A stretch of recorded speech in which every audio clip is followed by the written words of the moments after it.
When I was in my 20s, I headed off on my motorbike to explore Australia. Because I've always been good at fixing things, I ended up working as a mechanic.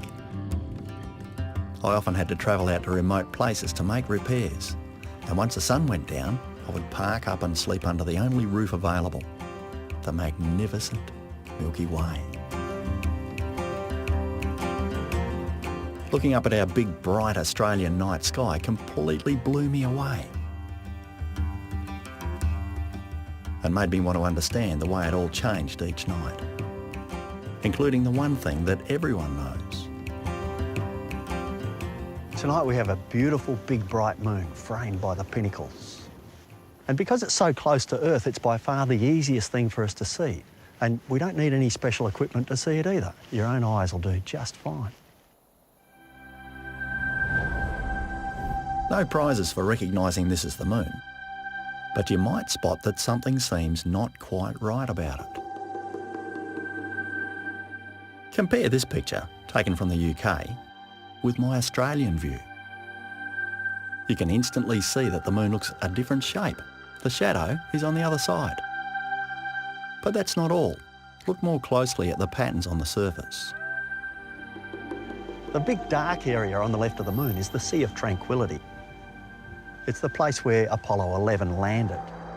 The Eagle has landed.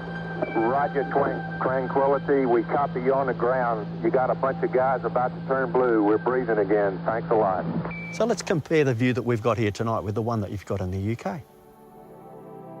The Sea of Tranquility has jumped to the right-hand side. That's because the moon you see is the other way up from ours. So how is that?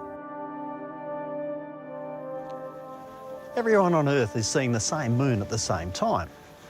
We see it a different way up because we are a different way up.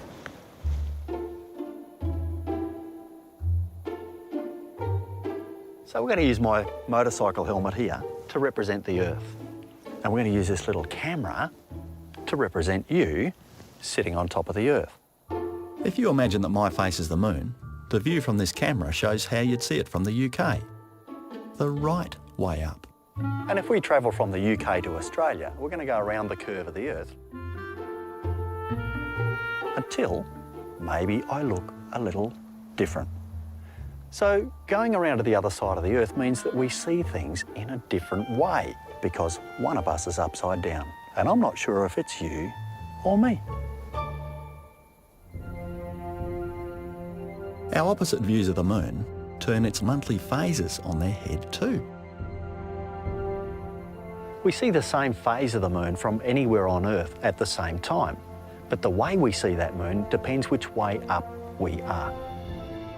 Viewed from Australia, this crescent moon a good week before full moon looks like the letter C. While for you in the UK, the same moon looks more like a capital D.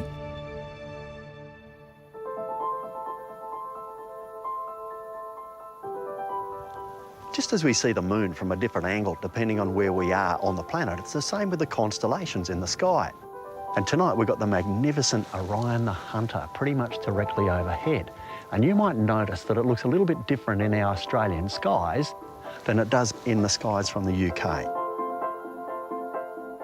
In the UK, Orion is seen as a hunter standing up, holding a bow and arrow with a dagger hanging down from his famous belt. But here in Australia, Orion is quite the acrobat. He looks like he's standing on his head. And we know his famous dagger as the handle of a saucepan, adorned with a spectacular Great Orion Nebula, an enormous cloud of dust and gas where stars are born.